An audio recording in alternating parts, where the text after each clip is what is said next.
Leave the world behind. প্রতিদিনের মতো আজকের দিনটিও শুরু হয় যেখানে আমাদের অ্যামেন্ডাকে দেখানো হয় যে তার হাজবেন্ড এবং তার 2 সন্তানের সাথে আমেরিকায় থাকে। অ্যামেন্ডা খুব তাড়াতাড়ি কাউকে অতটা বিশ্বাস করে না এবং সে কিছুটা মেজাজি ছিল, কিন্তু আজ অ্যামেন্ডার মুড খুব ভালো আছে। সে তার হাজবেন্ডকে বলে যে আমি একটি আইল্যান্ডে ছুটি কাটানোর জন্য একটি বাড়ি বুক করেছি, আমাদের সেখানে যাওয়ার জন্য তৈরি হতে হবে। তার হাজবেন্ড তার কথায় রাজি হয়ে যায় আর খুব শীঘ্রই অ্যামেন্ডা তার হাজবেন্ড এবং তার 2 সন্তানের সাথে আইল্যান্ডের সে বাড়িতে পৌঁছে যায়। সেখানে যাওয়ার পর অ্যামেন্ডা তার হাজবেন্ডকে বলে যে আমি গ্রোসারি জিনিসপত্রগুলো কিনতে যাচ্ছি, এবং যখন সে গ্রোসারি জিনিসপত্র নিয়ে বাইরে আসে তখন সে সেখানে একজন লোককে দেখতে পায় যে তার গাড়িতে প্যাট ফুড এবং ওয়াটার লোড করছিল, কিন্তু সে যেসব জিনিসপত্রগুলো কিনেছে তার কোয়ান্টিটি খুব বেশি, যেটা খুব একটা অদ্ভুত ব্যাপার ছিল। অ্যামেন্ডা সেখান থেকে বেরিয়ে সোজা তার বাড়িতে চলে আসে। এরপর সে তার পুরো পরিবারের সাথে সমুদ্র সৈকতে এনজয় করতে যায়, এবং যখন তারা সমুদ্রে এনজয় করছিল তখনই সামনে থেকে একটি বিশাল বড় অয়েল শিপ তাদের দিকে এগিয়ে আসছিল। শুরুতে মনে হচ্ছিল সে তার দিক পরিবর্তন করে নেবে, কিন্তু যখন ওটা তাদের দিকে এগিয়ে আসছিল তখন সমুদ্রে যত মানুষজন ছিল সবাই তাদের জীবন বাঁচিয়ে সেখান থেকে পালিয়ে যায়। এটা একটি খুবই অদ্ভুত ঘটনা ছিল।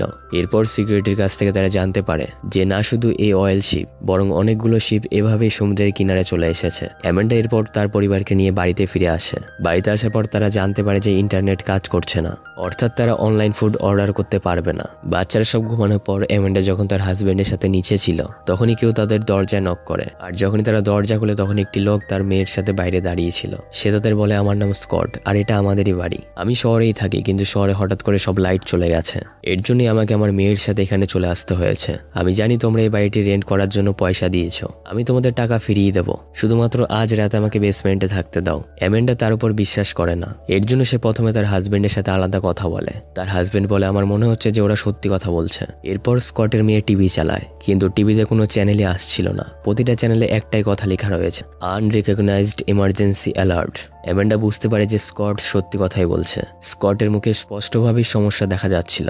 আসলে সে একজন গভর্নমেন্ট অফিসার এবং সম্ভবত সে জানে যে পৃথিবীতে কি হচ্ছে। পরের দিন সকালে অ্যামেন্ডার মেয়ে তাকে ঘুম থেকে ওঠায় আর বলে যে এখন অবধি কোনো ইন্টারনেট আসেনি। এরপর অ্যামেন্ডা তার ফোন চেক করে যেখানে অনেকগুলো ব্রেকিং নিউজ ছিল, যেখানে ব্ল্যাক আউট, পাওয়ার ফেলিয়ার, পাওয়ার আউটেজের সম্পর্কে খবর রয়েছে। সে তার হাজবেন্ডকে তুলে এসব কিছু দেখাতে চায়, কিন্তু সেই সমস্ত খবরগুলি তার ফোন থেকে গায়েব হয়ে যায়। অ্যামেন্ডা এরপর বাইরে চলে আসে, যেখানে সে স্কটকে বলে আমার ফোনে কিছু ব্রেকিং নিউজ এসেছিল। এটা শুনে স্কট হতবাক হয়ে যায়। অ্যামেন্ডা তাকে জিজ্ঞেস করে যে বাইরের অবস্থা কি খুব বেশি খারাপ রয়েছে।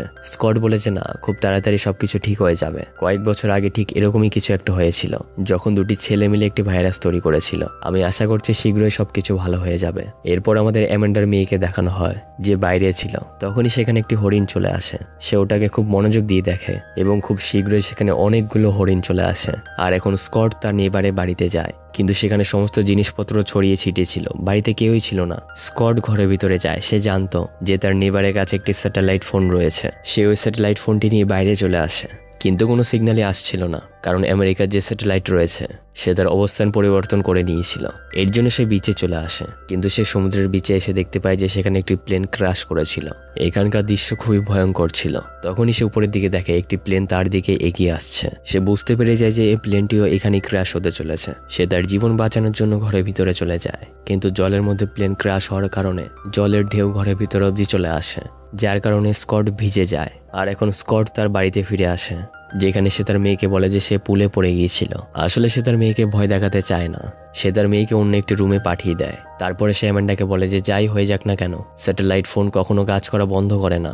অ্যামেন্ডা তার কথা অতটা মনোযোগ দেয় না, আর এরপর সে ওই প্লেন ক্র্যাশের ঘটনাটা তাকে বলে। সেখানে আমাদের অ্যামেন্ডার বাচ্চাদের দেখানো হয় যারা বাইরে জঙ্গলে ছিল, যেখানে তারা একটি কাঠের কেবিন দেখতে পায়। অ্যামেন্ডার মেয়ে তার ভাইকে বলে যে অনেকগুলো হরিণ আমার কাছে চলে এসেছিল, কিন্তু সে তার কথা অতটা মনোযোগ দেয় না, বরং সে তাকে আরো বেশি ভয় দেখায়। এরা দুজনে সে কেবিন থেকে এবার বাইরে বেরিয়ে আসে। তখনই খুব জোরে একটি আওয়াজ আসে। তারা তাদের কান বন্ধ করতে হয়। এই আওয়াজটা অ্যামেন্ডাও বাড়িতে শুনতে পাচ্ছিল। সে তার বাচ্চাদের নিয়ে চিন্তা করতে শুরু করে, তাই সে বাইরে জঙ্গলে চলে আসে এবং তার বাচ্চাদেরকে বাড়ির ভিতরে নিয়ে আসে। ওখানেই আমাদের অ্যামেন্ডার হাজবেন্ডকে দেখানো হয় যে বাইরে এটা খোঁজ করতে বেরিয়েছিল যে বাইরের দুনিয়ায় আসলে কি ঘটছে, কিন্তু দূর দূরান্ত অব্দি সে কাউকেই দেখতে পায় না। এবং যখন সে গাড়িতে করে বাড়িতে ফিরছিল তখন সে দেখে তার জিপিএস এখন কাজ করা বন্ধ করে দিয়েছে, তাই সে তার বাড়ির রাস্তা ভুলে গেছে। তখনই তার সামনে একজন লেডি আসে যে খুব বেশি নার্ভাস হয়েছিল।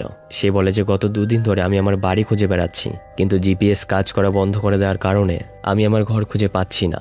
যদিও সে তাকে সাহায্য করতে চায়, কিন্তু তার বিহেভিয়ার এতটাই অদ্ভুত ছিল যে সে ভয় পেয়ে যায় আর তাকে সাহায্য না করে সে সেখান থেকে বেরিয়ে পড়ে। তখনই তার দিকে একটি প্লেন আসে যেটা উপর থেকে কিছু একটা ফেলছিল। আসলে এগুলো ছিল ছোট ছোট কার্ডস। অ্যামান্ডার হাজবেন্ড দেখতে পায় যে অন্য ভাষায় কার্ডের মধ্যে কিছু লেখা আছে। সেখানেই বাড়িতে আমাদের অ্যামান্ডাকে দেখানো হয় যে তার হাজবেন্ডের জন্য খুব চিন্তায় রয়েছে। অ্যামান্ডার ছেলে বলে, যখন থেকে আমি ওই আওয়াজটা শুনেছি তখন থেকে আমার কানের মধ্যে কিছু একটা হচ্ছে। আসলে সে তখন তার কান ঠিক মতো করে বন্ধ করতে পারেনি। অ্যামান্ডা এরপর স্কটকে জিজ্ঞেস করে যে আমি জানতে চাই পৃথিবীতে এসব কি হচ্ছে এবং ওই আওয়াজটা কিসের ছিল। সে অ্যামান্ডাকে বলে যে না তো ওটা কোনো প্লেনের আওয়াজ ছিল আর না কোনো বোমার আওয়াজ। আমার মনে হয় যে ওটা একটি সাউন্ড ওয়েভ ছিল যেটা নিজে একটি অস্ত্র। অ্যামান্ডা বলে যে 2 দিন আগে আমি একটি লোককে দেখেছিলাম যে অনেকগুলো প্যাক ফুড এবং অনেক জল কিনেছিল। আমার মনে হয় যে সে আগে থেকেই সবকিছু জানতো। স্কট বলে যে সে আমার বন্ধু হয়, আমি তাকে ভালো করেই জানি। সে এই পরিস্থিতির ব্যাপারে আগে থেকেই জেনে গেছিল, এর জন্যই সে অনেকগুলো প্যাক ফুড এবং ওয়াটার কিনেছিল। আর এখন অ্যামান্ডার হাজবেন্ড বাড়িতে ফিরে আসে। তার কাছে সে লাল রঙের কাগজটা আছে যেটা প্লেনের উপর থেকে নিচে ফেলেছিল। ওই কাগজটি সে তার ছেলেকে দেয়। তার ছেলে দেখতে পায় যে সে লাল কাগজের একদিকে ড্র্যাগন আঁকা রয়েছে এবং অন্য ভাষায় অন্যদিকে কিছু লেখা রয়েছে।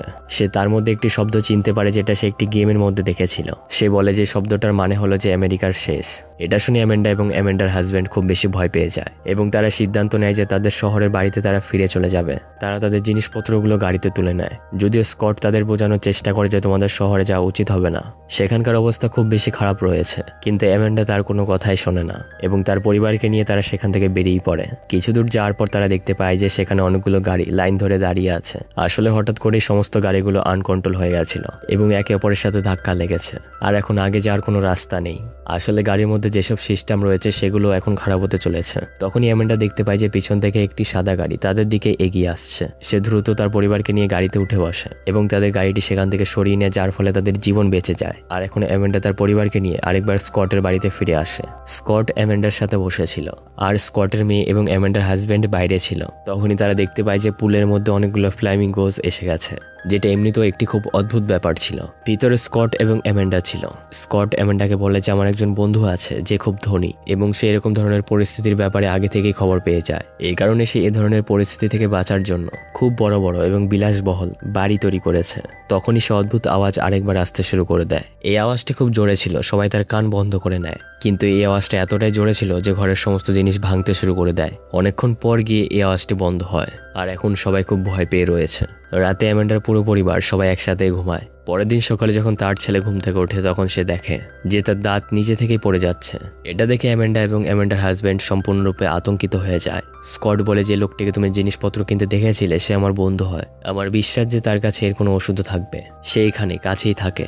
যার পর স্কটস এবং অ্যামান্ডার হাজবেন্ড এবং তার ছেলে গাড়িতে করে সে লোকটির বাড়িতে যায়, কিন্তু সে লোকটি তাদেরকে বাড়ি থেকে দূরে থাকতে বলে। তার কাছে বন্দুকও ছিল। অ্যামান্ডার হাজবেন্ড বলে আমার ছেলের শরীর খারাপ, সে গাড়িতে আছে, তার দাঁত পড়ে যাচ্ছে। স্কটের বন্ধু বলে যে এটা অনেক মানুষের সাথেই হচ্ছে, যে জোরে আওয়াজটা শুনতে পাওয়া যায় তার ফলে ব্রেনে প্রচুর আঘাত পড়ে এবং এই কারণেই এসব ঘটছে, আর এই ব্যাপারে আমি তোমাদের কোনো সাহায্য করতে পারবো না। স্কট তার কথা শুনে খুব অবাক হয়ে যায়। সে বলে যে আমরা হলাম বন্ধু, তোমার আমাদের সাহায্য করা উচিত। সে বলে এখন আমি আর কারো বন্ধু নেই, সময় এবং পরিস্থিতির সাথে সবকিছু বদলে গেছে, আমাদের উপর অ্যাটাক করা হয়েছে, আর যেভাবে তুমি তোমার পরিবারকে বাঁচাতে চাও ঠিক সেভাবে আমি আমার পরিবারকে বাঁচাতে চাই। এদের দুজনের মধ্যেই তর্কাতর্কি শুরু হয়ে যায় এবং তাদের কথা এতটাই দূরে চলে যায় যে তারা একে অপরের উপর বন্দুক তাক করে, কিন্তু অ্যামান্ডার হাজবেন্ড মাঝখানে চলে আসে। সে ওদের দুজনকে ঝামেলা করতে বারণ করে। এরপর সে স্কটের বন্ধুকে বলে যে যদি আমি তোমার জায়গায় থাকতাম তাহলে আমি তোমাকে সাহায্য করতাম, আমার তোমার সাহায্যের প্রয়োজন আছে এবং এর বদলে আমি তোমাকে টাকা দেওয়ার জন্য রেডি আছি। স্কটের বন্ধু তাকে বলে যে যখন এই পৃথিবীতে কোনো সরকারই থাকবে না তখন এই টাকা পয়সার কোনো মূল্য নেই। এরপর সে অ্যামান্ডার ছেলেকে সাহায্য করে, সে তাকে ওষুধ দিয়ে দেয়। এর সাথে সে তাদের দুজনকে এটা বলে যে আমার মনে হয় আমাদের উপর যে অ্যাটাক করা হয়েছে সেটা হয়তো ইরানি বা কোরিয়ান বা চাইনিজরা করেছে, বা হতে পারে যে অন্য কোনো দেশ, কারণ আমেরিকা গত কয়েক বছরে অনেকগুলো দেশের সাথে শত্রুতা করে ফেলেছে, আর এমনটাও হতে পারে যে অনেকগুলো দেশ মিলে আমাদের দেশের উপর আক্রমণ করেছে। এরপর অ্যামান্ডার হাজবেন্ড এবং স্কট গাড়িতে উঠে বসে। স্কট বলে যে আমি আগে থেকেই জানতাম যে এরকম কিছু একটা হতে চলেছে, কারণ যখন কোনো একটি দেশকে ধ্বংস করা হবে তখন 3টি বড় চাল চালা হয়। সবার প্রথমে তাদের যোগাযোগ ব্যবস্থা সম্পূর্ণভাবে শেষ করে দেওয়া হয়, এরপরে তাদের উপর এমন আক্রমণ করা হয় যার ব্যাপারে কেউই কিছু জানে না। যেভাবে আমরা একটি শব্দ শুনতে পাই এটা একটি গোয়েন্দা হামলা, এতে লোকেরা ভয় পেয়ে যায়, একে অপরের ওপর সন্দেহ করতে শুরু করে, আর সারা দেশ জুড়ে ধ্বংসের পরিবেশ ছড়িয়ে যায়। আর যখন শত্রুদের 2টি চাল সফল হয়ে যায় তখন তৃতীয় চালটি নিচে থেকেই সফল হয়ে যায় এবং সেটা হলো বিশ্বের যুদ্ধ। যখন কোনো দেশে কোনো সরকারই থাকবে না তখন কেউই কাউকে কন্ট্রোল করতে পারবে না, আর এই বিশ্ব একে অপরের সাথে যুদ্ধ করতে শুরু করে দেবে। ওখানে আমাদের অ্যামেন্ডাকে দেখানো হয় যে তার মেয়েকে খুঁজে বেড়াচ্ছে। তার মেয়ে ঘরে ছিল না, এর জন্য অ্যামেন্ডা এবং স্কটের মেয়ে তাকে খুঁজতে জঙ্গলে চলে যায়, যেখানে তারা সেই কাঠের কেবিনের কাছে পৌঁছে যায়। তখনই তারা কিছু একটা অদ্ভুত আওয়াজ শুনতে পায়। তারা দেখতে পায় যে তাদের চারপাশে অনেকগুলো হরিণ চলে এসেছে। অ্যামেন্ডা খুব জোরে চিৎকার করে, যার ফলে সে হরিণেরা সেখান থেকে পালিয়ে যায়। তারপরে অ্যামেন্ডা শহরের দিকে তাকায়, তখন সে দেখতে পায় সেখান থেকে ধোঁয়া উঠছিল। যুদ্ধের পরিবেশ, চারদিক থেকে চিৎকার চেঁচামেচির আওয়াজ আসছিল। অ্যামেন্ডা এখন বুঝতে পারে সে যে জায়গায় রয়েছে সেফ আছে। আসলে এখন শহরে কোনো আইন আদালত নেই, তারা সবাই খুব বেশি ভয় পেয়ে রয়েছে। এর জন্য তারা একে অপরকে ছিনতাই করে, মেরে ফেলে। ওখানে আমাদের অ্যামেন্ডার মেয়েকে দেখানো হয় যে একটি ঘরের ভিতরে যায়, যেখানে সে একটি গোপন বাংকার খুঁজে পায়। সে ওই বাংকারের ভিতরে চলে যায়, যেখানে খাওয়া দাওয়ার জন্য প্রচুর সরবরাহ রয়েছে। এখানে লাইটও আছে এবং তার সাথে সে এখানে ফ্রেন্ডের ডিভিডিও দেখতে পায়। সেটা দেখে সে খুব খুশি হয়ে যায়, কারণ সে এর সমস্ত এপিসোডগুলো দেখে ফেলেছিল।